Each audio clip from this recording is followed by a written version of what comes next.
Oops. What did you do? We know what happened. What happened? We just executed just as poorly as the Celtics did there at the end of their game. Bad late game execution. Bad late game execution. Go back and look at the tape, and you can see it on Bobby Manning's face.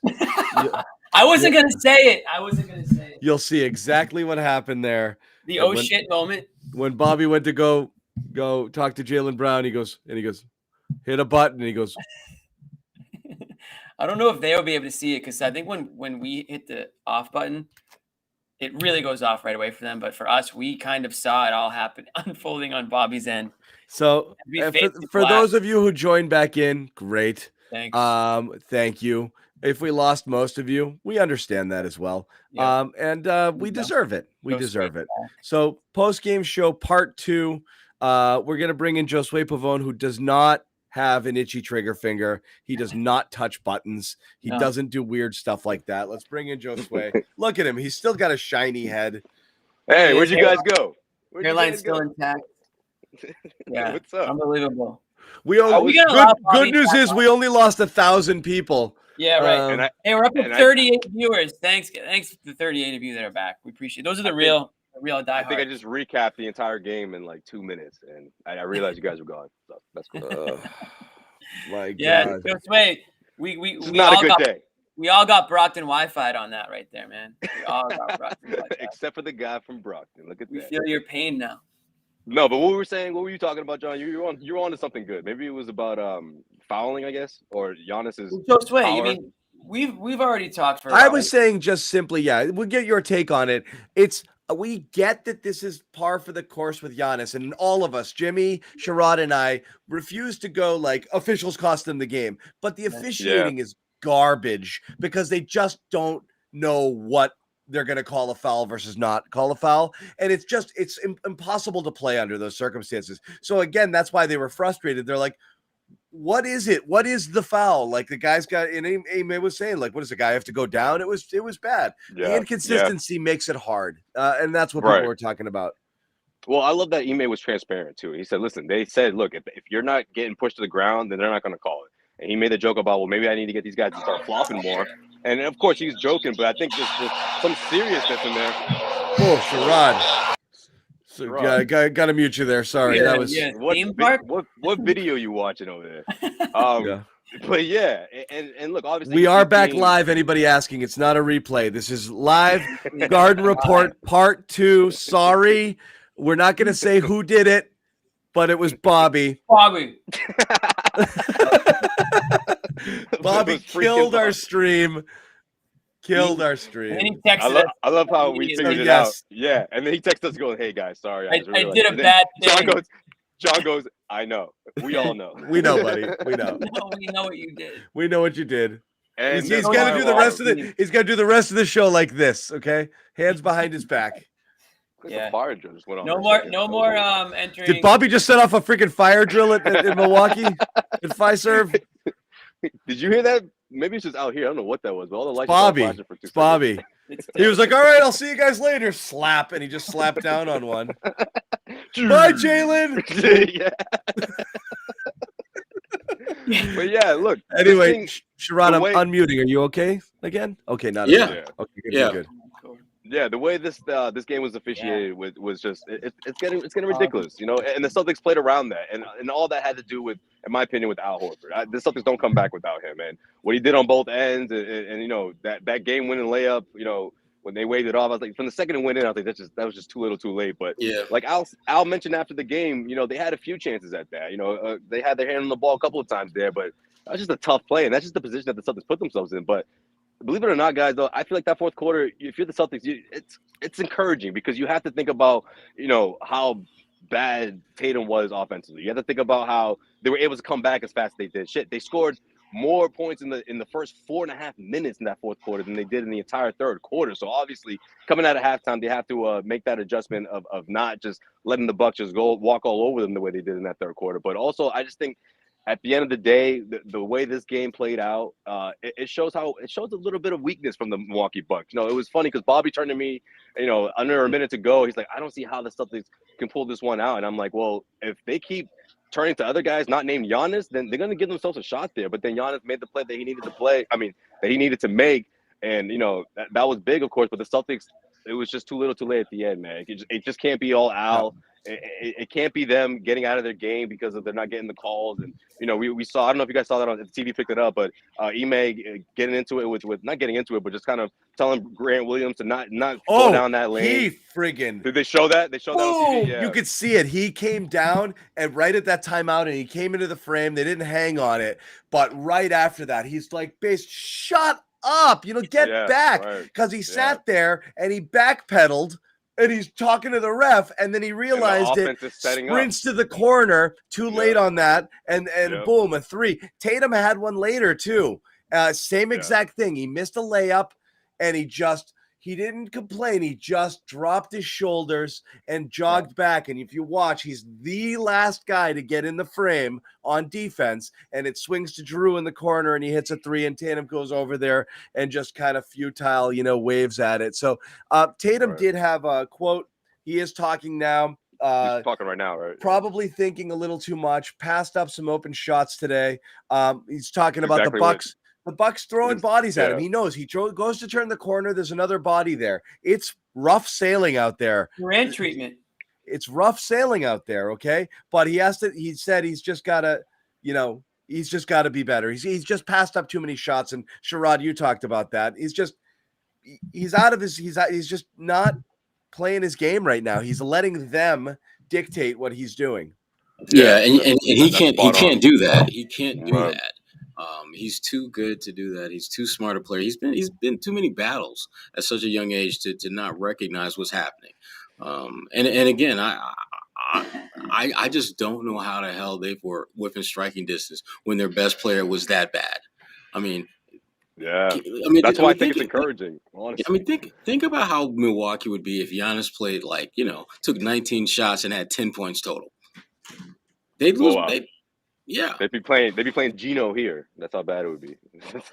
So, it's encouraging, but the bottom line is you got to play better, and it's not going to get any easier. It's going to be a physical series. It should be a physical series. I like that.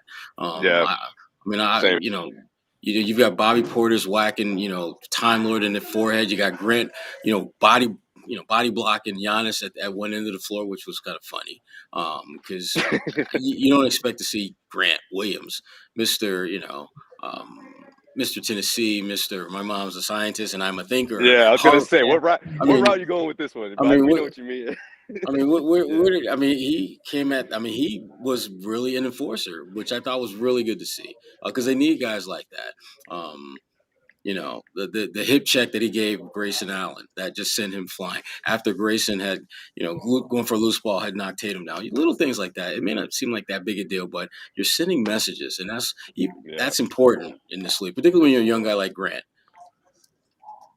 I felt like the Bucks were sort of looking for those guys to sort of do that one dagger, that 3-pointer that they needed, and it wasn't there. And I'm looking at it. That's when Bobby said that comment. I'm just like, it has to be Giannis. Like he has to do it because these other guys, it's not falling for them. And the Celtics are rolling right now, or at least the momentum was shifting. But yeah, it's like Max and I talked about it in our recent episode. We surviving the Giannis game. This was it, right? 40 points and efficient scoring and just throughout the entire game, just a constant force. But they survived it. But what I didn't anticipate was them having to survive one of these ice cold, shooting nights from Jason Tatum. Let alone that be the same exact game.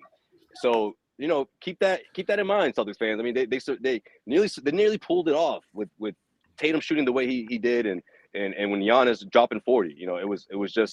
It was literally half a second off. That layup from Al Horford, which would have been one heck of a win if they pulled this one out. Yeah, man, that would have been incredible. No doubt. That would have been devastating for Milwaukee. That's devastating for Milwaukee because they obviously they were great. They played crippling. Great, Celtics in 5. Arena. Celtics in 5 if the Celtics won this one because it would have been crippling. Probably. I don't think we come back here honestly. But crippling loss. Because that would have been it would have been a hit in the gut. Tatum to be ice cold. And you drop this one in a matinee matchup, which is you look at the record that they're really good in these matchups. So yeah, the Celtics had a chance to steal one.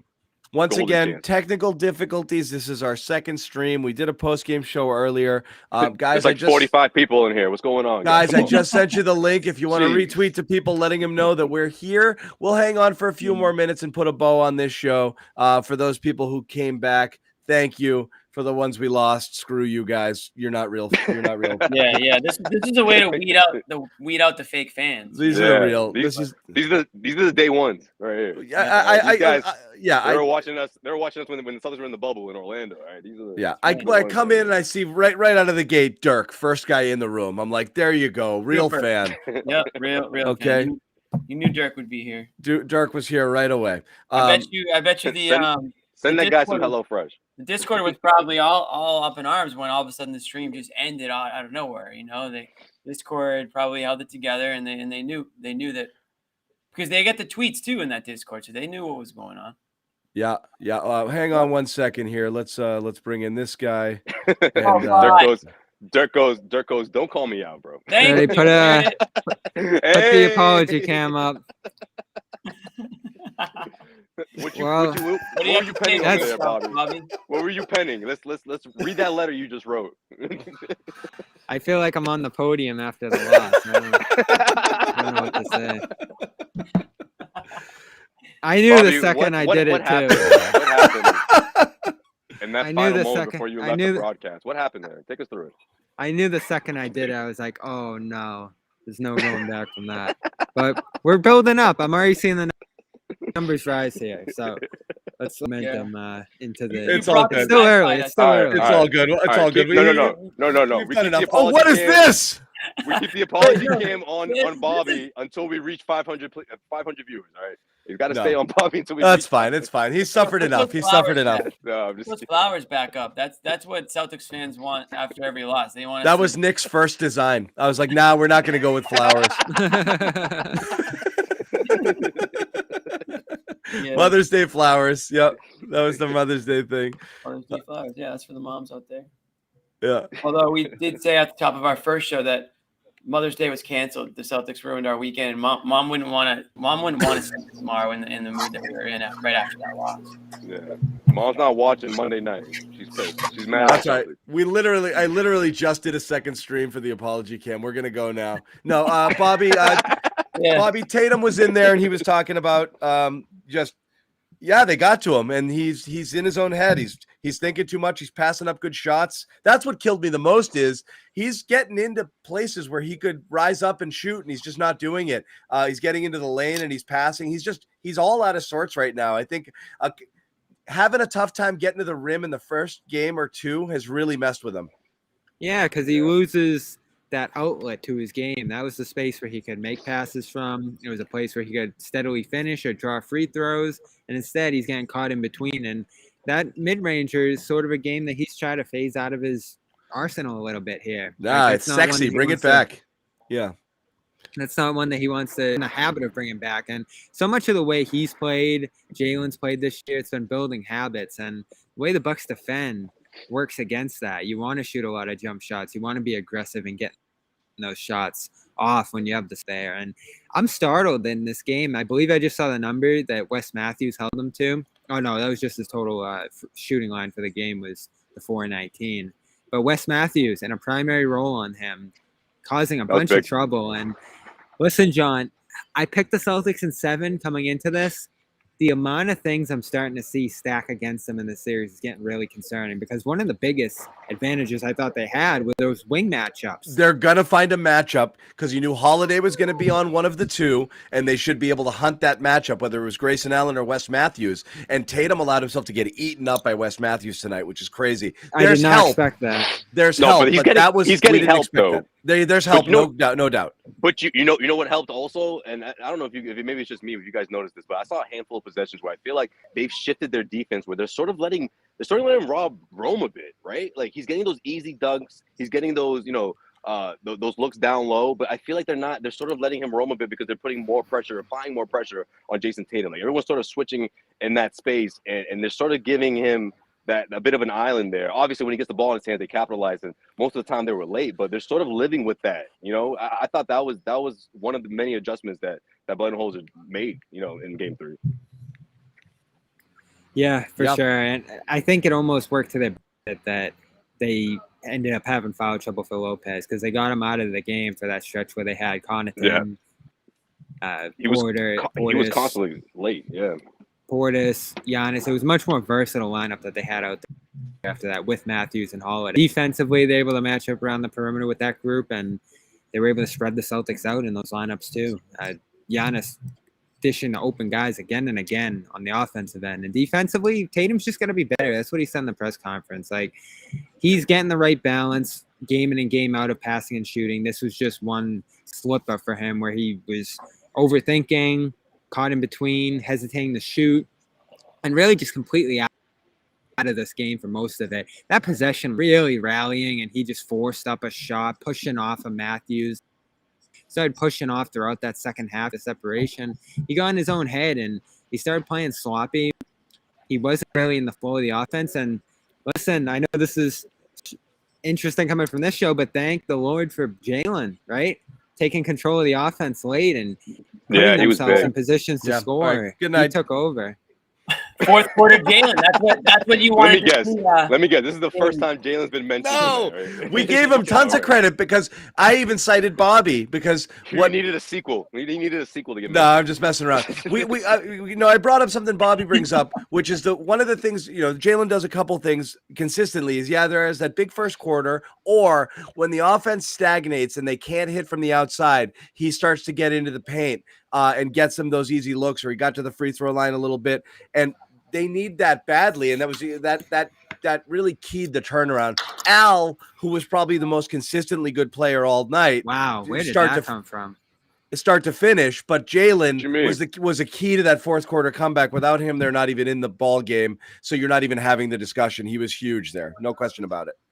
Yeah, so we did talk about him, and Bobby, hold on. Why are you acting like Al? This isn't his first. Why are you acting like this is his first 20 and 15 game in the postseason? You don't know. I'm talking about that. It. I'm talking about that 7-3 stretch where he was dribbling into the half court and pulling up and nailing shots. That's not this is normally the where type he of gets it game from. that would have gotten Lou Merlone off his back. Okay. Right. Yeah, right. And there would be no average Al nickname. Yeah. He's been halfway ginormous. Halfway through the fourth quarter, I think she tweeted it out too. She was like, "Get him the ball. He's failing it," and then he just went off right after that tweet went out. Yeah. His shot's in a great place. It is. You know what? And again, I'm not sure if you see anything different with the release. It looks like he's got less chicken wing than before. It looks like he's a little, you know what I mean? He's got that weird, ugly kind of thing. It looks like he's brought it in a little bit. It looks more compact. It looks a little bit cleaner. Elbows in more, and it's like do you see it? Quicker. The flick, yeah. It's shorter and it's more in as opposed to that big over the head He's thing. just like flinging that thing. It's a little bit, it's just a slightly different looking shot than what we're used to. The way it was described to me, and I talked to the guy who helped him develop his shot early on in his life, is it's more of a set shot. It's more of a set shot when he's successful, similar to what Towns is doing. He was saying like him and Towns almost have the same release when they're at their best. And before he was taking jump shots, like, the opposite of the set shot there. I don't really see the huge difference between the two. And again, I think you make some good points there, John, mechanically on how it's come together for him. But he couldn't make anything early in the year. And now he's hitting everything. Yeah. It's unreal. But he's the MVP of the series for Boston so far, the work he's doing on Giannis. Especially because Rob contributing offensively. Because Rob hasn't been great at all. And I think that they need Al like crazy. We talked about Al. I think Milwaukee knows that about Rob. That's what I think too. I think they're like, this guy is nowhere near 100%. Let's just let him, He's not. He's out of rhythm. And when you get a body into him, I feel like he loses about a foot off his vertical, and he's not challenging at all. So when they're physical with him, he's just not contesting. Right. At all. That's why I think I wouldn't be shocked if the Budenholzer's assistants were like, well, he's going to give up a bunch of these. We're going to give up these alley-oops. He's like, so what? Let's add more pressure to Tatum and shut him down, And I think that it worked in this game. It worked in game 3. Can I ask you guys something? Because I didn't get a good answer on it, but I thought it was such a shift in this game was Giannis was able to get away from Horford. Horford had the foul trouble, so that was probably part of it, but he was able to get away from Grant too and get on Tatum in spots. Well, I feel like he may switch Jalen to him late, but anyway, go ahead. Jalen switched on him. Yeah, he did.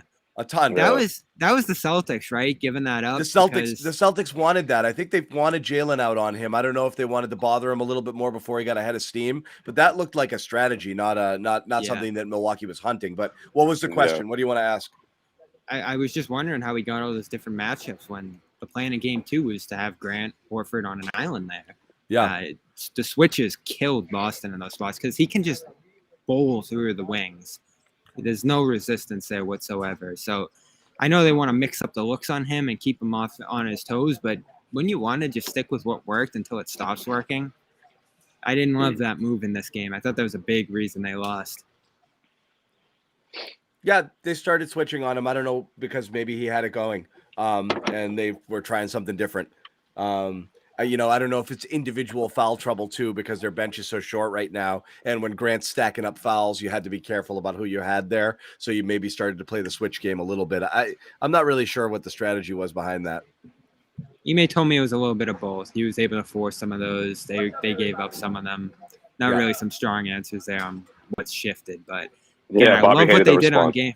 I love what they did on game 2 on him. I thought that was the sweet spot, but nothing's going to last for long, I guess, is thinking that. I still like playing him straight up, and you live with whatever you have there. Again, nobody on Milwaukee, without Middleton out there, there's just nobody out there who, fine, Connaughton will knock down some shots. Jrue Holiday's not a high percentage shooter too. I'm willing to give up what he's going to get from the outside as well. I mean, he's a good ball player, but you're just not really worried about getting beat by anybody else on the Bucks right now. It's true, and you forgot to mention too, John. Grayson Allen is still seeing Jalen in his nightmares. So I don't know where he no is. show. No show. He didn't show up at all today. When the Celtics turned up the D late, nobody on the Bucks wanted it. Anything to do with getting a shot off. They're looking at the scoreboard like, is this game over? Like they were just trying to keep that lead as long as they could. They're like, man, this quarter just won't end. The Celtics put the clamps down in the fourth there, and nobody wanted anything to do with any of it. They did not want that. I'm so torn on this series right now. Like you start checking off the boxes on both sides, Josue. It's like, the Bucks are really struggling in the half court, and Boston's got these matchups on Giannis that are great, but at the same time, the Celtics get stagnant. They start missing a lot of shots, and the Bucks get out in transition, and all of a sudden they're killing them there. The fouling is starting to go against Boston now, and that's stacking up against them. Giannis is getting a great whistle. He's figuring it out. So much stuff just goes back and forth between these two, and this is why I was terrified coming into the series. Because I think Boston's in position to win this series, but you see again tonight, if they play below their level at all, the Bucks will blow by them. And that's what's going to happen in the series. They have to play well below it, though. That's what I think is what you've seen here is, look, part of it is Milwaukee making you play bad, and they get absolute credit for that. They make it hard, but the Celtics played. But they couldn't knock out the Celtics. They can't knock them down. That's a huge You look at thing games Boston's 1 and favor. 3, and you're like, okay, if they make it brutally difficult for the Celtics, they'll sneak by. But the Celtics blew their doors off in game 2 when they played a good game. So it's just a matter of what each game is a new one. I mean, with the possibilities are there in both directions. You just feel that the Celtics A game beats the Bucks A game. You just don't know if they're going to be able to bring it. But that's still how I feel watching the game. But again, it's not surprising. Milwaukee comes out and the game has the same flow as this game in game 4. It wouldn't be shocking. It's just, I still think the Celtics A game beats the Bucks A game right now without Middleton. Yeah, I'm with you. Yeah. I'm with you. I think that's sort of the elephant in the room here. And especially when you look at the Bucks sort of trying to find that, or putting guys into that role, right? Whether it's a little bit of Jrue Holiday, it's been a lot of the time, or in game 1, guys off the bench and shooters just sort of combining to make that production, but it's not sustainable. Like, it's not something that they can rely on throughout the course of the series. That's the big difference here. And look, again, like for Tatum to perform the way he did, I don't think you see that in game 4. Marcus Smart, I feel like is sort of starting to get his groove back a bit. He talked about how he was a bit sore in the beginning, but then the adrenaline took over. So I think he's going to work his way back, and I wouldn't be shocked if we see a big game from him. Can Ime do anything to free up Tatum, guys? Can Ime do anything to make his life easier, or it's on Tatum himself? It's on Tatum. I mean, he's missing a significant number of wide open shots. There's nothing you can do as a coach to remedy that. The one thing I think they probably could do is get him on switches where he's got like a significantly smaller defender on him and just again shoot over the top. Don't play around. Don't try to get deep into the paint. Just literally, if you're on the elbow or you're near the paint, just raise up over the little guy. Don't make it more complicated. But again, that's more on Tatum, I think, than Ime. And I'm surprised he hasn't done that more, Sherrod. He hasn't done it effectively, certainly. And I think some of it's screen setting. They talked a lot about that between games 1 and 2. Those guys need to set more solid screens, Rob in particular. I think Horford set some decent ones. And Tice, who hasn't really been involved in the series, is probably the best screen setter.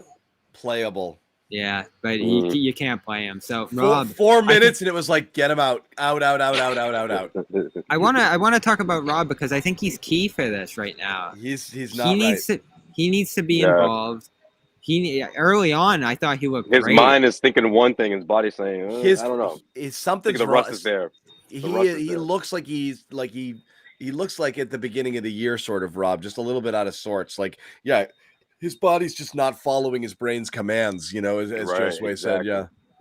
Yeah, and defensively, he's having a lot of trouble, but offensively, he's so key to freeing up Tatum and creating some active possessions where he's getting downhill and then he's in a mismatch and he's getting on the offensive glass. In those smaller Milwaukee lineups, Rob should be decimating them on the offensive glass. And when he was at his best this season, he was doing that to smaller teams. So he's got to step up. He really does. Yeah. He's key to this series. Right now, Al's just so much better. They're going small more often than not, putting Grant out there. And man, Grant, how erratic was Grant in this game? Oh. Man. He was all over the place. All over the place. When he smacked the ball out of bounds on that second offensive rebound attempt there, I don't know how it looked like he had a foot for a hand on that one. I mean, you could have grabbed that rebound there. I'm just even talking about how often he attacks. I was telling Bobby, I feel like he was trying to avoid the over the back because it's Giannis, right? So I feel like he was trying to tap it instead of just grab it because I think he was thinking if I try to put 2 hands on it, they're going to get me for over the back. We're in the penalty. Giannis goes to the free throw line, and that would have been his 5th foul or 6th foul, something like that. So I mean, I guess if the other option was fouling him, then I mean, he battled. He just didn't have a great game, but he battled. He just didn't have a great. It's tough when you're going up against a guy like Giannis. I mean, it's going to take so much out of you. You know what I mean? Shots didn't fall. Defensively he's solid, but offensively I think it just plays into how all over the place they are. He's driving, attacking one-on-one, trying to solve issues. There's not a great structure to the offense coming out of this game, and it's too bad because the first half of game 2, I thought that was some of the best offense the team ran all year.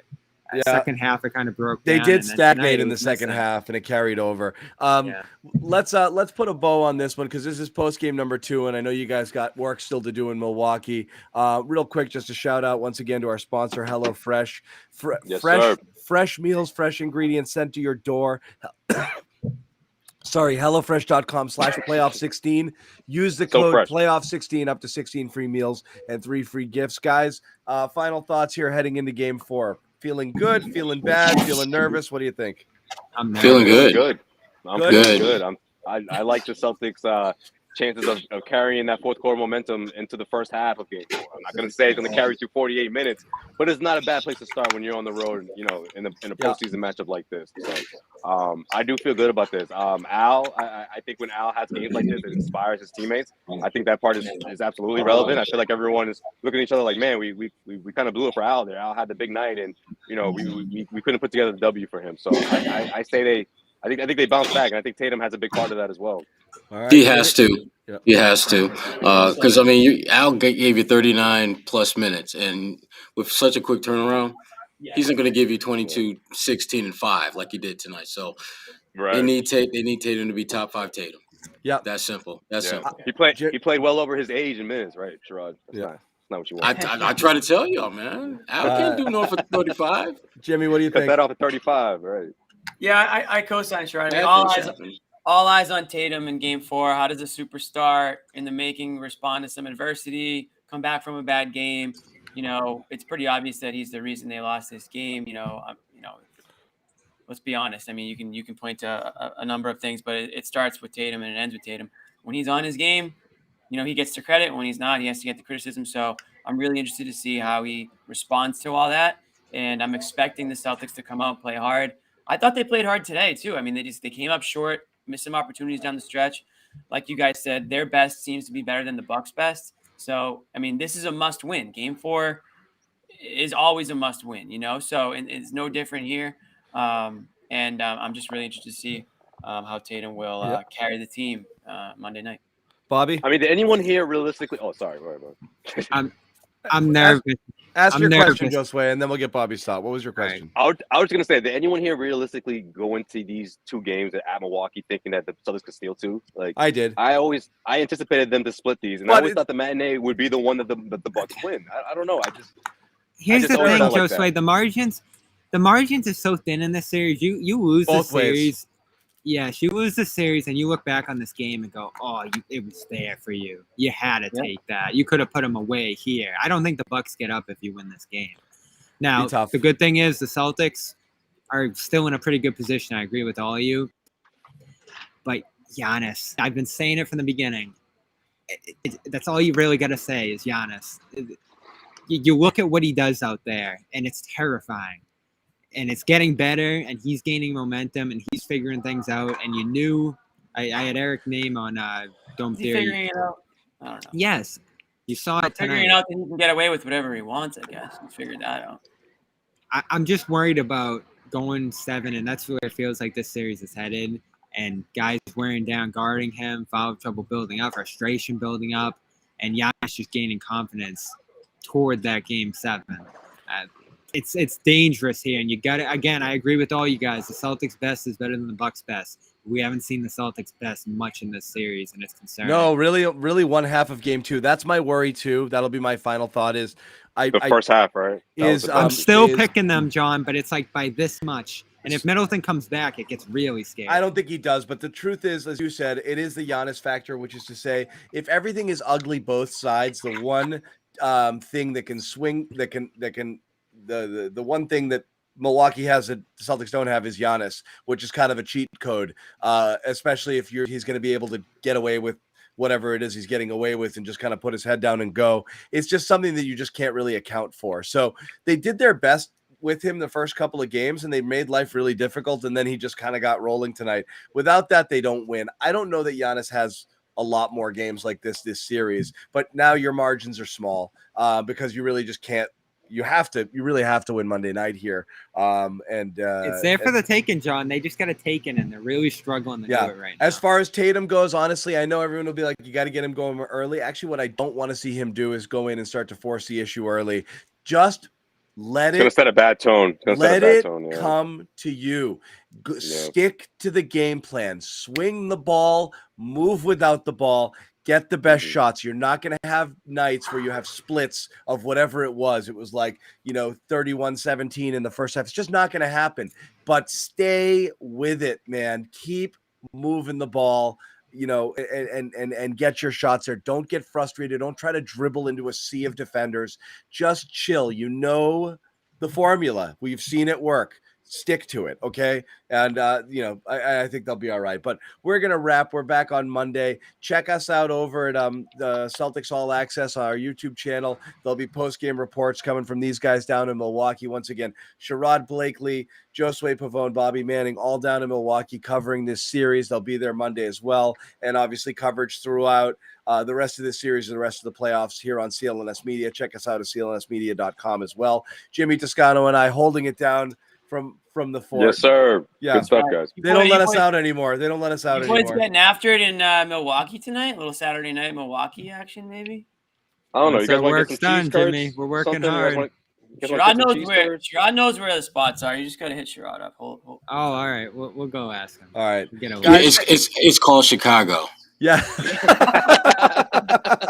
I was thinking, are you sure Sherrod knows the spots in Milwaukee? I don't know. Yeah. It's called Chicago.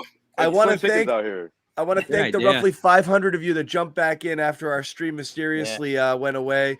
This was Postgame 2.0, wrapping up a Celtics loss, one that they easily could have won. That was on me, the two-parter. Bobby, we've done this already. Yeah. We don't need to relive it. 103, you're off. Over. I just wanted it. 103, 101, miserable shooting night, really frustrating night. Really both sides. Again, when you're talking about the Celtics, again, game 1, they shot poorly. Milwaukee didn't shoot great either. 37-27 splits from the Celtics, 40-26 from Milwaukee. This was a freaking rock fight. the Milwaukee's best player played better than your best player, and that's it. This is the definition of a rock fight. It was grueling to watch. It was grueling. I couldn't imagine. Everybody had 5 fouls. I couldn't imagine trying to play offense in this game. It looked so hard to score. But that's it. We're going to wrap it. We're back on Monday night. Keep it with us for the rest of the series throughout the playoffs. Thanks, guys, for hanging out. I'm going to press end stream now. Yeah, you're doing it? Okay. Okay? Good. Yeah. Only one person gets to press this button.